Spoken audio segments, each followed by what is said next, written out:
வணக்கம் நேயர்களே. வெற்றி படிக்கட்டு வெற்றியைத்தான் தரும்.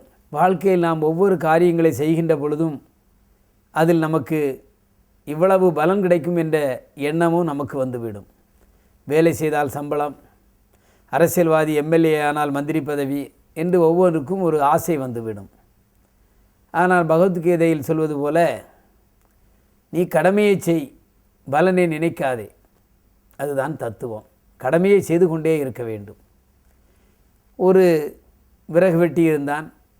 தினந்தோறும் காட்டிற்கு கஷ்டப்பட்டு மரங்களை வெட்டி கஷ்ட ஜீவனம் நடத்தி கொண்டு இருந்தான். ஒரு நாள் அங்கே ஒரு முனிவர் தவம் இருப்பதை பார்த்து, ஐயா, தினமும் நான் விறகு வெட்டி அதில் வருகின்ற வருவாயில் குடும்பத்தை நடத்துகிறேன். தினமும் கஷ்டமாக இருக்கிறது. நான் பணக்காரனாக மாறுவதற்கு என்ன வழி என்று கேட்டார். அதற்கு அந்த முனிவர் சொன்னார், நீ என்று பணக்காரனாக மாறுகிறாயோ அல்லது உயர்கிறாயோ அன்றைக்கே உன் மகிழ்ச்சியெல்லாம் போய்விடும்.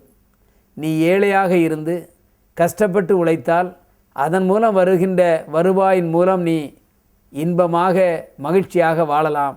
இதை மனதில் நிறுத்திக்கொள் என்று அவனுக்கு சொல்லி அனுப்பிச்சார்.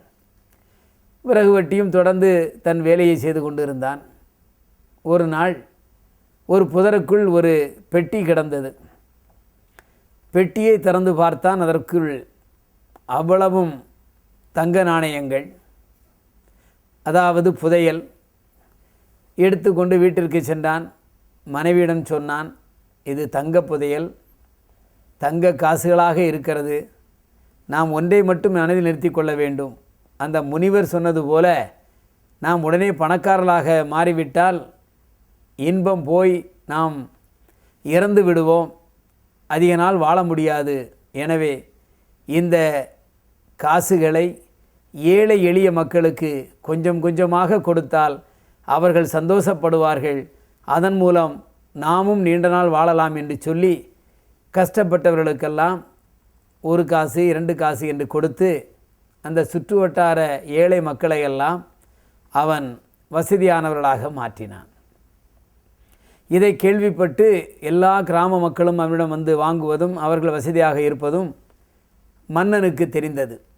ஒரு நாள் மன்னன் அந்த பக்கம் வருகின்ற பொழுது அந்த இவ்வளவு பொற்காசுகளை கொடுக்கின்றவன் தான் வாழ்ந்த குடிசையிலே வாழ்ந்து கொண்டிருந்தான். அவருக்கு ஆச்சரியமாக போய்விட்டது. எல்லோருக்கும் உதவி செய்கின்ற இந்த மனிதன் தனக்கென்று ஒரு பெரிய வீடு கட்டி கொள்ளவில்லையே என்று நினைத்து அவனை அழைத்து பேசினான்.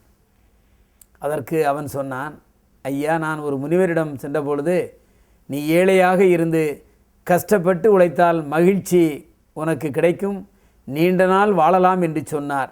அதை மனதில் நிறுத்தி எந்த பலனும் எதிர்பார்க்காமல் நான் இந்த ஏழைகளுக்கு இதை கொடுத்து கொண்டிருக்கிறேன் என்று சொன்னான். மன்னனுக்கு மட்டற்ற மகிழ்ச்சி. உடனே அந்த மன்னன் அந்த விறகு வெட்டியை அந்த பகுதிக்கு எல்லாம் அரசனின் தூதுவனாக செய்கின்ற வேலையை அவனுக்கு கொடுத்தான். மட்டற்ற மகிழ்ச்சியுடன் அந்த விறகு வெட்டி வாழ்க்கையில் சந்தோஷமாக இருந்தான்.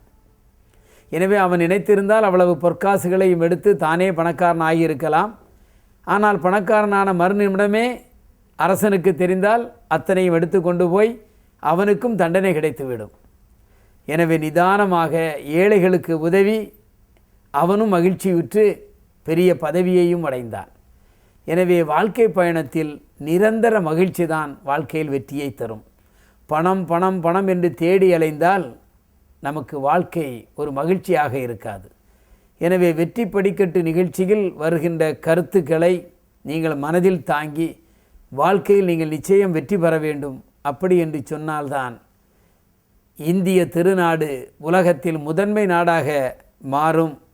ஒபாமா அவர்கள் சொன்னது போல, இந்தியா வளரும் நாடல்ல, வளர்ந்த நாடு. ஆனால் இன்னும் வளர்ந்து கொண்டிருக்க வேண்டும் என்ற எண்ணத்தோடு இருந்தால்தான் இந்தியா வளர்வதற்கு நாமெல்லாம் உறுதுணையாக இருக்க வேண்டும் என்று சொல்லி மீண்டும் உங்களை நாளை காலை வெற்றி படிக்கட்டு நிகழ்ச்சியை சந்திக்கிறேன். நன்றி, வணக்கம்.